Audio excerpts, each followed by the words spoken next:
witnessing China's economic transformation shape your global worldview? That was in the early 90s when many multinational companies start building their business and operations in China. What key leadership lessons did you learn from working with multinational corporations like Siemens China? So I think, it's corporate social responsibility. It's very important for long-term business success. What inspired you to pioneer cross-border initiatives at such an early stage in China-West collaboration? Actually, I have 5 years working experience. Then I came to the US and I stayed in the US ever since. So it's been since 1998, I came to the US. You describe yourself as a global impact architect. What does that mean in practical execution terms? Our foundation also organize events at the UN and in global locations. What role do investors play in shaping long-term systematic sustainability? For investors, I think I mentioned about 3 sectors which are very good for them. It's very good sustainable one is energy. Hello, good night. This is Sher Afzal, the founder, the chairman of Global CEO Club. It's a registered private limited company here in Pakistan. Headquarters is based in USA.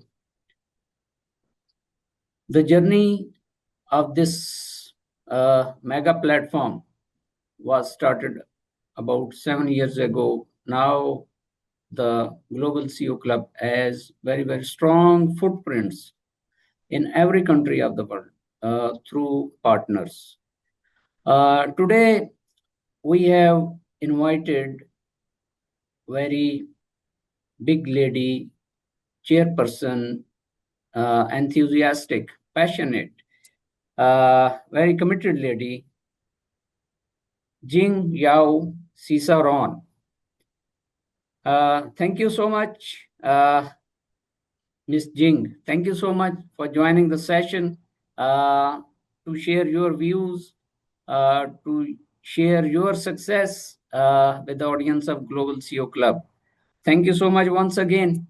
Please introduce yourself in detail to the audience of Global CEO Club. Thank you very much for the introduction, and thank you for inviting me to be part of this global CEO community. I'm very honored, and my name actually is Jing Zhao Cesarone. I know it's a little bit hard for Jing. Zhao is my Chinese name. Cesarone is my husband's, last name. So Jing Zhao Cesarone. I am the CEO and founder of Global CSR Foundation. CSR represents corporate social responsibility, which was established in the US 8 years ago to align corporations with the UN SDGs. That's very much our focus. And I'm based in Chicago. Yeah, today is the last day I mentioned is the last day of the Chinese New Year. I would like to say Happy Chinese New Year of the Firehorse. This is a Firehorse year, means a lot of action, a lot of passion, a lot of quick movement. We are ready to, run this year. Oh, thank you so much for your detailed introduction. Let's move on with the section Personal Journey and Early Foundations. You began your career in 1993 as a business journalist at China Daily. How did witnessing China's economic transformation shape your global worldview? Thank you. That's a great question. My first job after the China Top Journalism School, Renmin University in Beijing, was a reporter at China Daily. And that was in the early 90s when many multinational companies start building their business and operations in China to be part of the China's economic development. And just as a reporter to cover the sector, including companies like Siemens in technology or insurance companies, consumer brands, McDonald's, all of those brands building their business in China. I'm right in the middle of learning from all of them. And the strongest impression, even back then in early 90s for me, is all these large international companies in China, not just there to do business and trade with China, but they all have social responsibility, wants to give back to the community, to the society, which is, my first job, I experienced that. My second job, I want to add it because that's even more instrumental, is because 3 years after being a reporter and editor, I went to join Siemens China for 2 years at the corporate communication function. And I'm in charge of their CSR program, even back then, from 1995, 1996, 7, those years. Every city, they open a new office, there will be a CSR program, either for scholarship for university or to build a Siemens garden or, in a city. It's already, I got a lot of training on corporate CSR.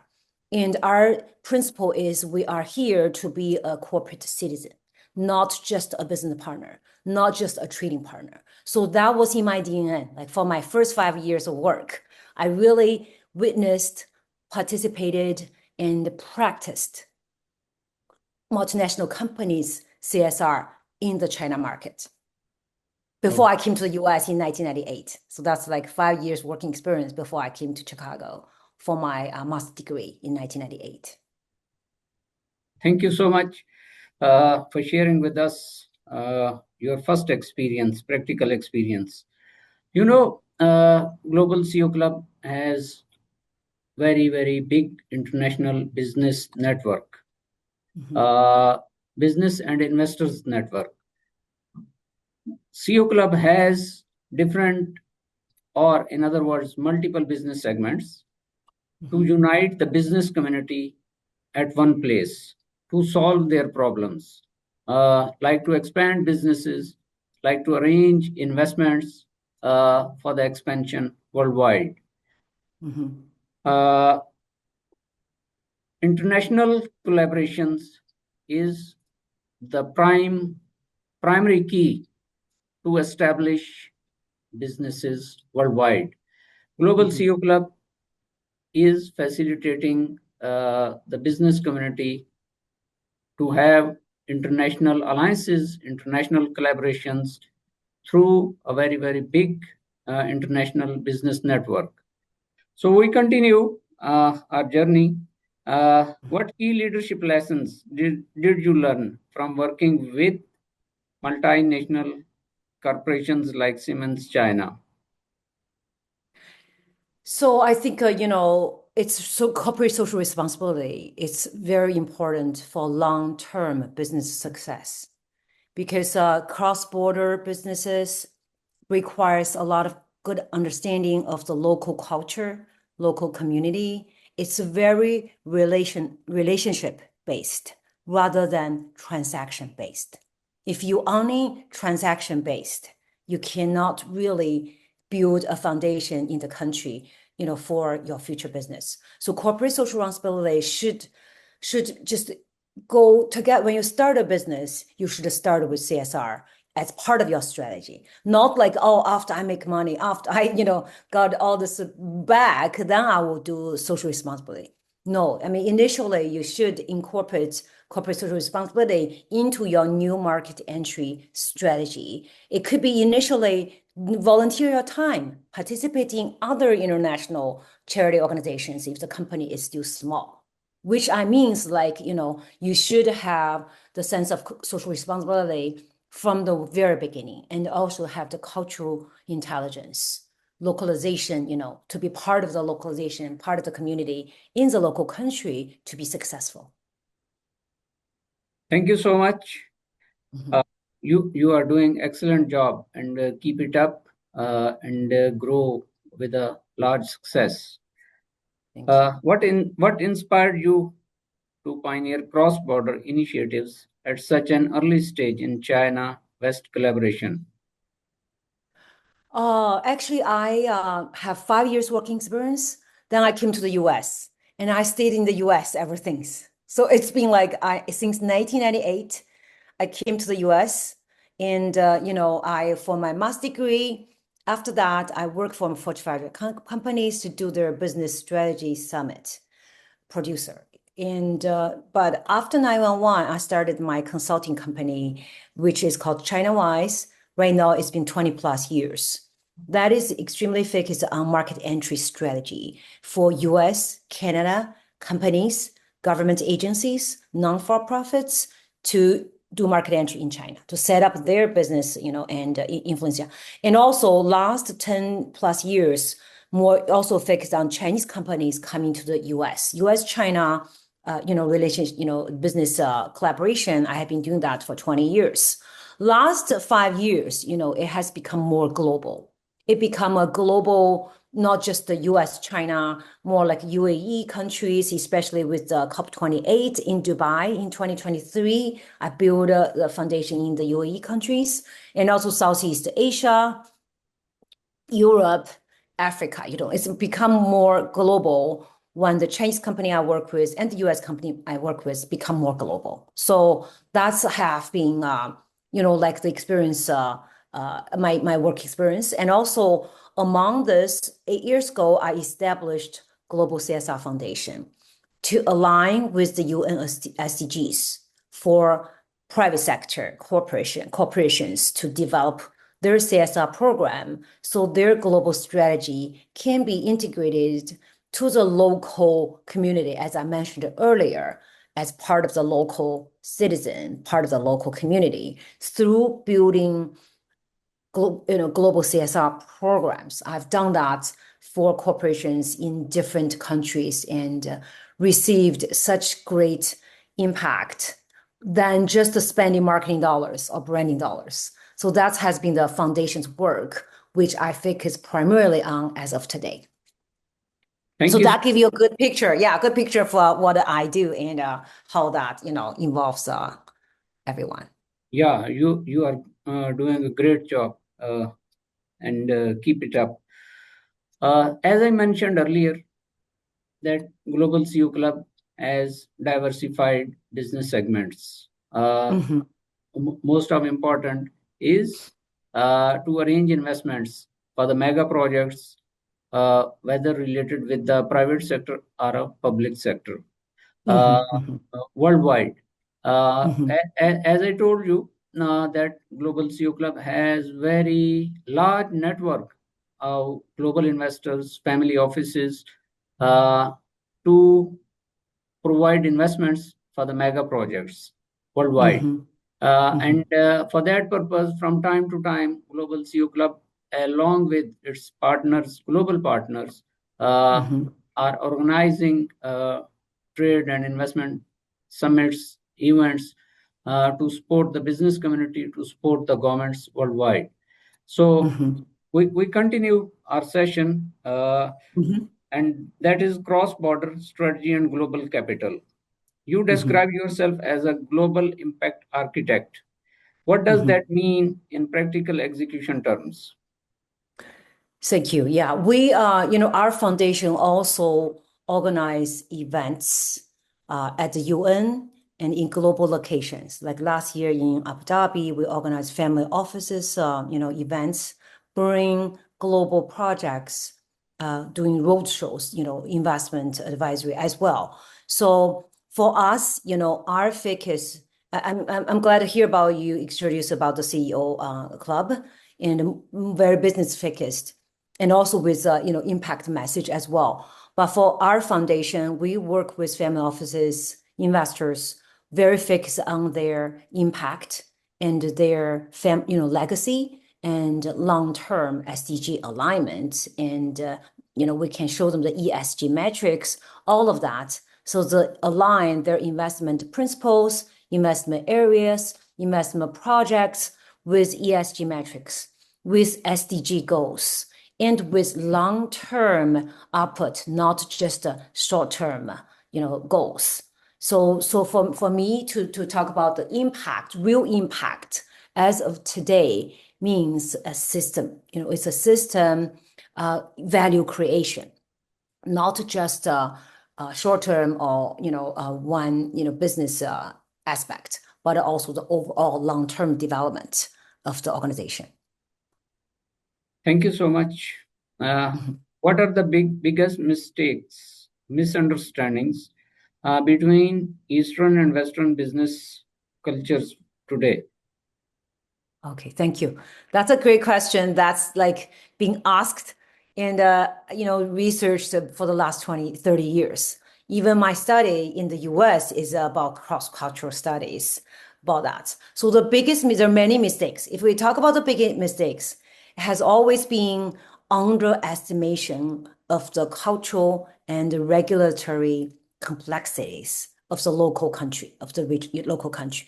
That would lead to many issues and risks because not understanding enough of the cultural and the regulatory complexity, which makes public relation, cultural, cross-cultural communication, government relations are extremely important in a market entry strategy for any organizations go to a new market. I'm sure if you're working globally, you will understand it's a very different cultural practice, business etiquette, all different kind of, sometimes nuances, small things could lead to huge risk if it's being underestimated or not taken seriously.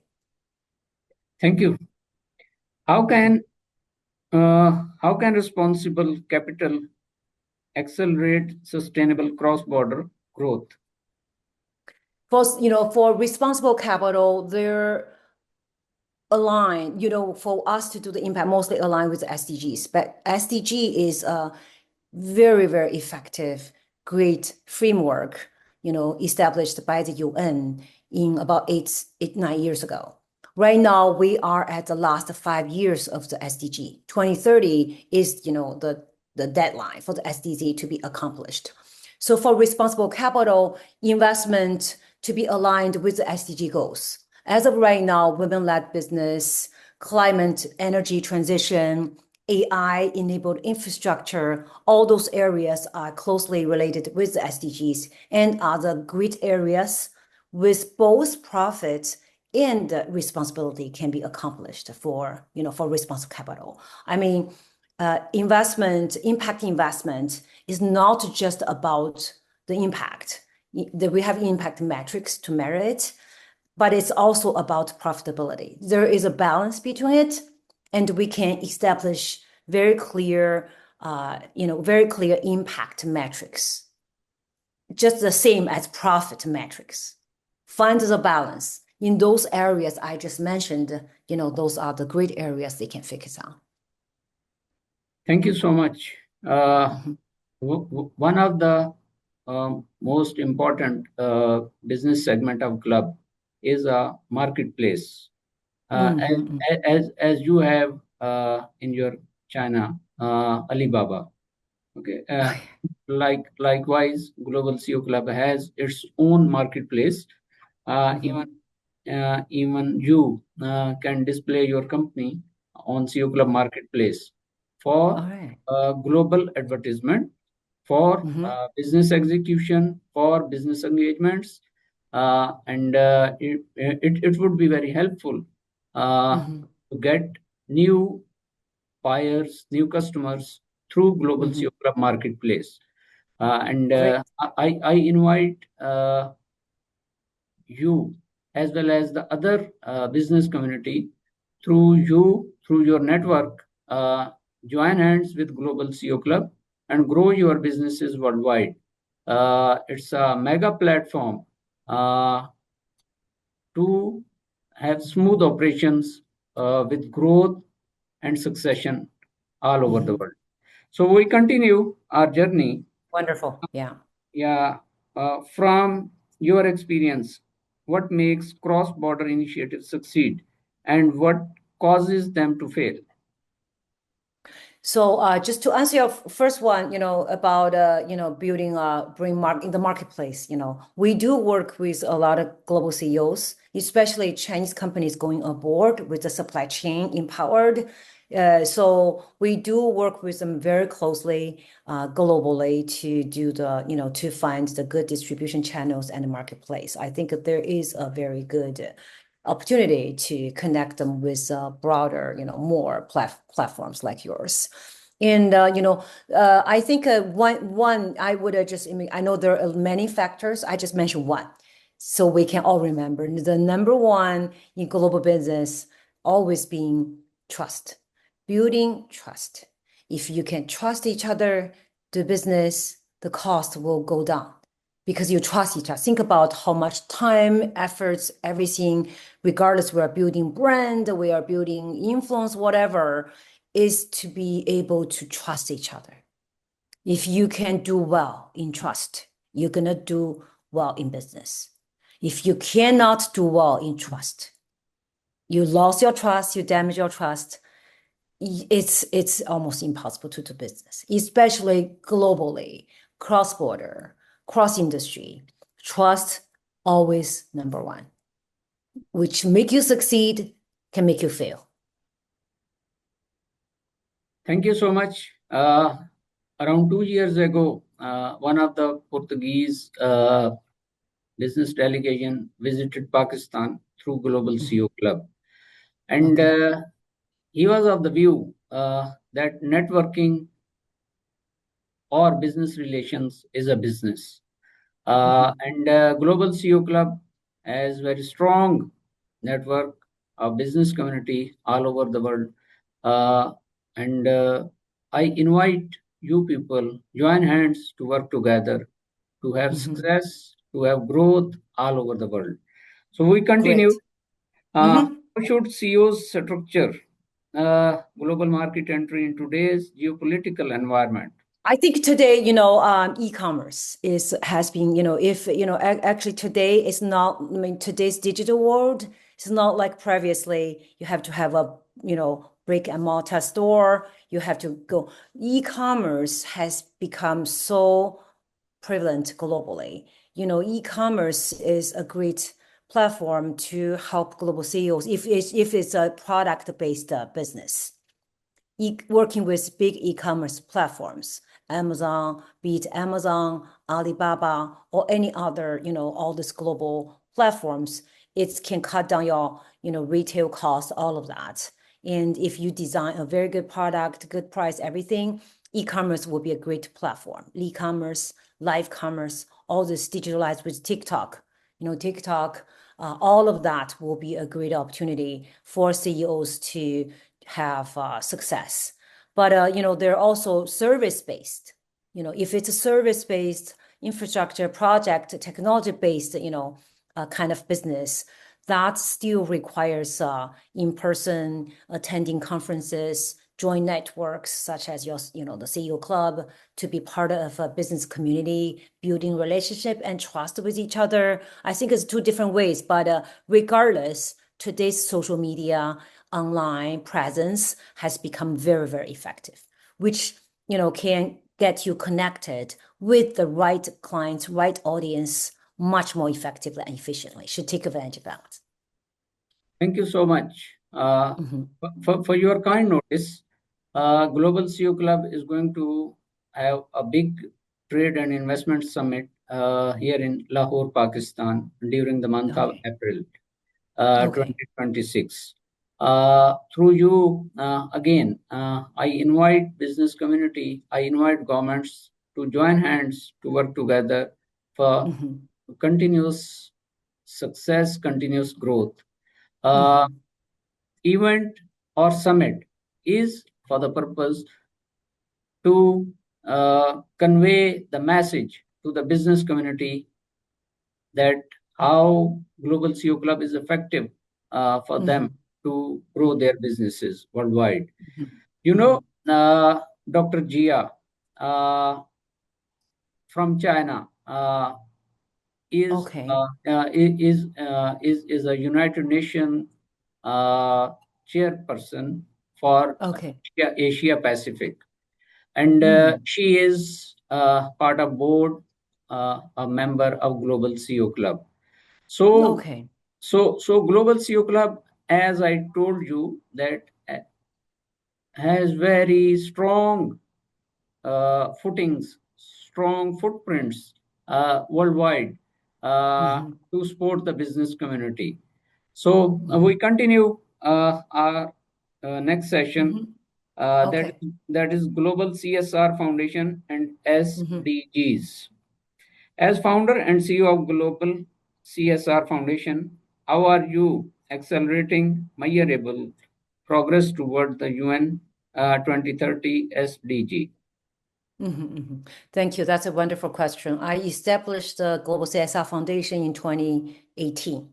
2017, I was the first person to organize a UN conference with the UN DESA, the office, to have a commitment letter signed by 30 plus corporate companies and funds at the UN headquarters. So that's one of the very first official meetings done by private sector at the UN. That's 2017. So 2018, we established the Global CSR Foundation to be more focused on bringing private sector to be aligned with UN SDGs. Right now, there are 5 years left, to the deadline. We have been accelerating our programs. Our 3 focus is SDG 5, SDG 4, SDG 17, which is gender equality, education, and also global partnership. That's 17. So we are actually, as of right now, and every year we have our Global Women Leadership Summit at the UN as part of the UN CSW official parallel event.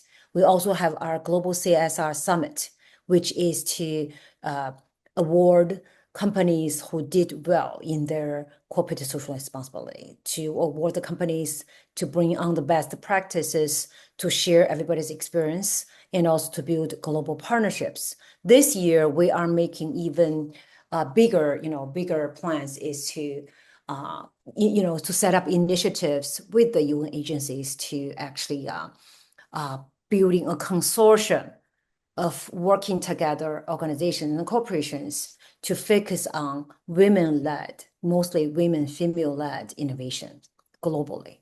So if anything we focus on, that's women-led innovation initiative globally to enable them to have access to technology, AI literacy, and also AI empowered, and also access to capital, which is still very much underrepresented. Only less than 3% of women-funded business can get access to capital. So, and also a support operational system for the women founders, from the young founders to the more mature project that ready to scale. So I'm working with a few family offices and organizations, UN agencies to set up this month.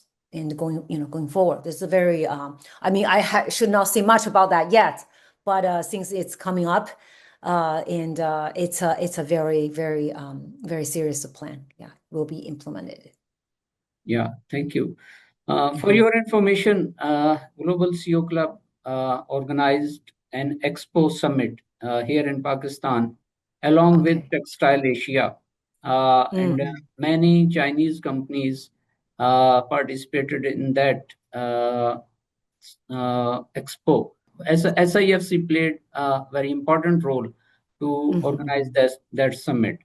And from time to time, as I mentioned, Global CEO Club is organizing events, business summits, expos to accelerate the business worldwide. So thank you so much once again to be part of Global CEO Club and to have podcast with Global CEO Club to share your views, your business experiences with the global business community. Thank you so much once again. How can private sector capital align more effectively with sustainable development goals? Great question again. So they have to have a very clear impact metrics. When everything has a measurable metrics to evaluate the result, it's going to be measured. And also they should establish their internal governance system, internal compensation system, so they can encourage and motivate their executives to align their goals with the impact, not just the profit metrics, but impact metrics. Like the ESG, the ESG system have that metrics. They have to establish in their corporate strategy, in their corporate governance system, so the outcome will be reflect what they have established, in their corporate system. Thank you so much, What role do investors play in shaping long-term systematic sustainability? For investors, I think I mentioned about three sectors which are very good for them. It's a very good sustainable one is energy, energy and climate transition. There are a lot of business there. And also the AI digital transformation and AI enabled architecture and the AI literacy, all of that. And also the third one I want to focus. Those other ones is everybody pay attention to. But one thing people always underestimated or not is women-led innovation globally. This will be something they can really pay attention, building the internal team, fix on women-led innovation and leadership. This will differentiate them from the organizations or investment funds who are not paying attention to this. Because right now, less than 3% women get funded. Think about all these investors, less than 3%. So there is big room for improvement, for progress, but at the same time, there's huge opportunity. They should spend time to seriously look into this. So we continue our journey that is related with women leadership governance. As chair of the Global Women Leadership Summit, what structural changes are still needed to unlock women's economic power globally? This year, the CSW, which is the current status of women, that's the UN, agency to do the conference. Their theme is, economic and financial justice for women. Also, assure equal opportunities for women to have access to. And we also have other two themes: is investment power, and also another one is women leading future economy, which would including AI, Web3, healthcare, healthcare ecosystems.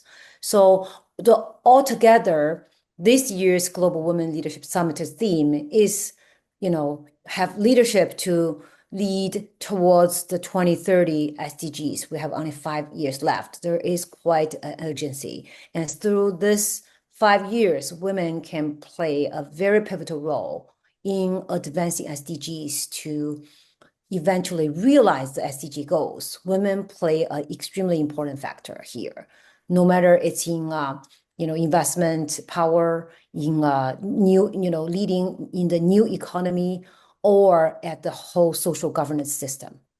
That's the three themes we have this year for the summit. Thank you so much. Global CEO Club is playing the role of a bridge between the buyer and supplier. Okay. Between the business and the government. It's a platform for B2B, Okay. for B2G, and for G2G. Government to government transactions can also be done through Global CEO Club. Okay. Like supply of any type of material, and any type of collaborations, any type of organizing the summit or event in any country of the world. Global CEO Club can facilitate the comments as well. Great. It has a very, very strong network, as I mentioned earlier, to have success all over the world. So we continue. How can I would like to just see that you are invited, your members are invited if they're interested, to participate in our March 18th conference at the UN. You can participate online. I can send you a virtual link online to participate, or you can also participate, on site if you have members based in US or they're interested in coming to the US to participate. That's going to be really, going to be held at the UN headquarters. And it's going to be a very good networking opportunity. And, if you have members are interested, I will send you the invitation. I would circulate it, and I would invite the business community to participate, to join hands with the United Nations. So thank you. Thank you. How can women leaders influence capital allocation and policy reform at the highest level? How can we do that? So I think we just need to work with the people with money, people with power, whoever in charge of the money, in charge of the power. We need to show them how women-led business, how our innovation, how our projects can prove, can show them, same thing, show them the metrics, show them the data, show them the number, show them how women-led business are more towards corporate social responsibility, which can contribute to the stability, right, of the world if you are a responsible business. We need to build more long-term responsible business than short-term transaction-based business. Women business tend to have more of that. So we still need to work with people who are the decision makers, who are the money managers to show them that's what we can do. It's still a professional, like a route of work. You need to prove yourself. You need to be prepared. You need to be competitive. Need to bring your voice to the people who matter. That's all. I mean, that's the only way in this world, right? For any business, basically. Excellent job. Uh, what advice you give to emerging women leaders in Asia, Middle East, and Africa? Okay. I actually have been quite impressed by them. Over the last few years, working with women in Middle East and Africa, Southeast Asia, they are very passionate, very capable, and very strategic. So my advice is just that we work together more. I mean, we can have a lot to learn from each other. We can use each other's best practice and best knowledge to, collaborate more, encourage each other more, or even co-invest, co-develop, build more real partnership, which we can all learn from each other, grow with each other, and have a stronger voice to when we, talk to people with money, with power, to bring support to our community. Thank you so much. Our next section is related with AI governance and future systems.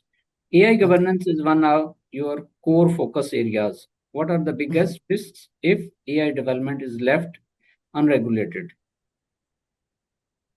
I think we all know right now this year, right?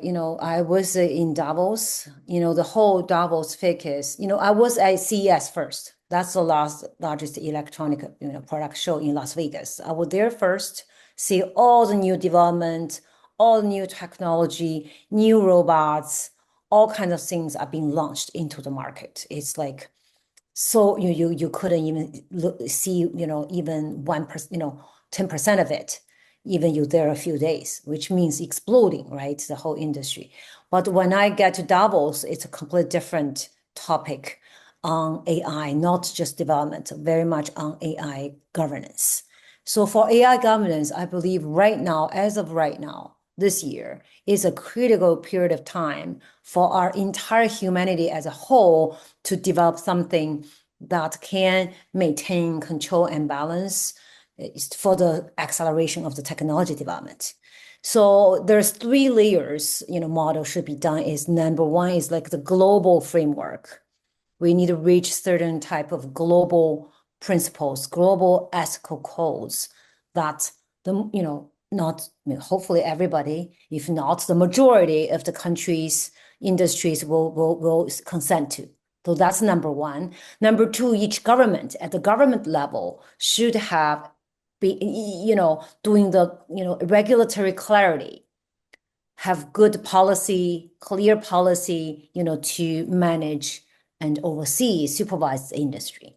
Each country should have that. I'm sure many of them are doing that anyway. For which part we can be mostly involved is actually still at the corporate part. Everything in the private sector part, that's what we have been active all these years. And but for the corporate, we do corporate social responsibility all these years. This come back to corporate social responsibility again. It's like a business ethics, regardless it's your product, your strategy, or right now the AI enabled all these capabilities, right? But I do see because the things are happening so quickly in so many levels for corporate for corporations, private sectors needs to move from compliance, like passive, to co-create the policy with global governance community, with government. Because government, because corporations right now have the data, right? Have the system, have the technology that can scale crazy, right? That comes with so much responsibility, so much responsibility. So the private sector need to work with government, with the global compliance, global governance bodies to co-create a policy that can be effective and can be really, to help AI acceleration develop sustainably with good ethical governance for long term, for the market and for the humanity. Thank you so much. Our next section is education and early leadership development. What skills should future global leaders begin developing today? Very good question again. We have been done so much leadership training, personal growth, all of that. I think what's lacking today is to have system thinking and system design. A leader should be able to look from a much higher perspective, to have system design kind of mentality, to be able to, because as critical time as of today, that's for any leader in a decision-making position, have to have a holistic, have to have an overall perspective of system thinking and design leadership skill. Thank you so much once again to be part of Global CEO Club and having such a wonderful and amazing podcast session to convey your views to the audience of Global CEO Club. We continue. Our next section is related with global platforms like United Nations, Davos, and COP. You convene leaders at the UN, Davos, and COP. What happens behind the scenes the most people do not see? Okay. I would say, like I mentioned earlier, everything is relationship building. And whatever you do, it takes little steps by steps, takes years, takes days to build, based on the relationship of the people you work with. They see what you've done, they give you more opportunities. They see what you have done, they build a long term. So what happened behind the scenes, I would, see it like number one, building your own personal network with trust, authentic relationships. Over the years, it's just gonna be, first you don't see it, gradually it's just gonna explode. Like once, just keep doing that, keep doing that. For me, it's been 30 years, basically. For the foundation, it's 8 years. For my consulting, it's been 24 years. So I did not really, just like be patient, but be authentic and be real to build things step by step, do real things one by one. Then things will happen. Just don't be quick for fame or money or anything like that. Just do things you enjoy, do things you have passion for. Gradually, day by day, good things will happen automatically, throughout the journey. Thank you. Thank you so much. How do you translate high-level dialogue into measurable structural outcomes? It's focus on, projects and initiatives. It's like, for example, I just, still just be authentic and real, be managed project. I give you a quick example, can explain that. 2023 at the COP28 in Dubai, I worked with corporate partners to announce CSR Initiative 3. We basically make that decision within like 2 weeks because UNICEF announced that women and children are the ones who are impacted the most by climate change. Because the disease, no clean water access, all of that is women, mother at home suffer the most. Because of that, 2 weeks later at the UN, at the COP28, we had a charity dinner, announced initiatives to support regions with climate change needs, support women, focusing on women, family, children. We announced that initiatives, and the corporation committed right away. By today, we already implement that in Suriname, in Bahamas, working with first ladies. I was recently in Indonesia to have the menstrual equity project, executed there as well. And also in Nigeria with Light Up Africa. What I want to see is like just plan practical, real projects, get the stakeholders involved, then execute it with professionalism and consistency. People will see the results, then more people will join you. That's just the basic, very basic formula of it. Thank you so much. Our next section is related with strategic insights for CEOs and investors. What industries are best positioned for responsible capital growth over the next decade? I think I'm not an investment advisor. I think for them, they will have probably very different answers. For me, I only speak from the impact perspective, and I cannot speak enough about female-led founders in innovation. These areas could include AI, including AI, even in AI field, in longevity is another one, and also in education, also in culture. So that's why we start working with UNICEF in culture, education, science.